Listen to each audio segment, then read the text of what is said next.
The purpose of this resource is to provide guidance for utilizing scaffolds that are embedded in your EL Education District curriculum. Scaffolding is an instructional method that progressively moves students toward greater independence and understanding during the learning process. It is a temporary support that acknowledges what students already know, the barriers they will face in achieving new learning goals, and the instructional supports that will benefit them in negotiating those barriers. Throughout this learning opportunity, we'll focus on examples of scaffolds that already exist within EL education using lessons 6 from grade 5, module 2, unit 1. An EL education scaffold overview document for elementary ELA grades 2 through 5 can be found in Learning Central under the appendix within each grade level module and in the teacher planning tools for your grade level curriculum. Please refer to this document for additional supports as you plan. The lesson components listed on the slide are where you can locate embedded scaffolds within lessons and will be highlighted throughout this presentation. In this lesson, students participate in a teacher-led close read of pages 17 through 20 of The Most Beautiful Roof in the World. This guides students through analyzing the structure and main idea of this expert and is mostly teacher-led, so all students work at the pace the teacher sets. During the close read, students participate in a language dive conversation that guides them through the meaning of a sentence from The Most Beautiful Roof in the World. Invite students to discuss each chunk briefly, but slow down to focus on the highlighted structure. It's very important not to skip this because students may draw on this sentence when recalling details for their science talk at the end of the unit.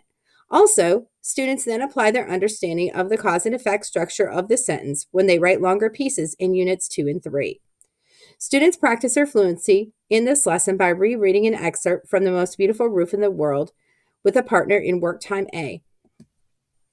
A good idea is to create a language chunk wall, an area in the classroom where students can display and categorize the academic phrases discussed in the language dive.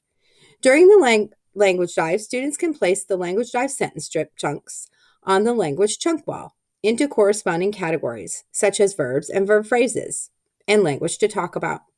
Students can then refer to the wall after language dive and during subsequent lessons. For this lesson, the categories are noun and noun phrases and clauses, people, place, and things, verbs and verb phrases, actions and states of being, and language to talk about, cause and effect. Some students may benefit from working with a partner throughout this lesson. Strategically pair students so that they can support one another as well as they read this complex text. Throughout the teacher-led close read, call on students to share their responses with the whole group to build knowledge collectively and clarify any misconceptions. As students are writing, circulate to clarify misunderstandings and use these as teaching points for the whole group. Each lesson provides a section of supports for English language learners, but these strategies may be helpful to all students regardless of language proficiency. The basic design of this lesson supports ELLs with opportunities to determine the gist, sketch, and participate in a close read and language dive of an excerpt from The Most Beautiful Roof in the World.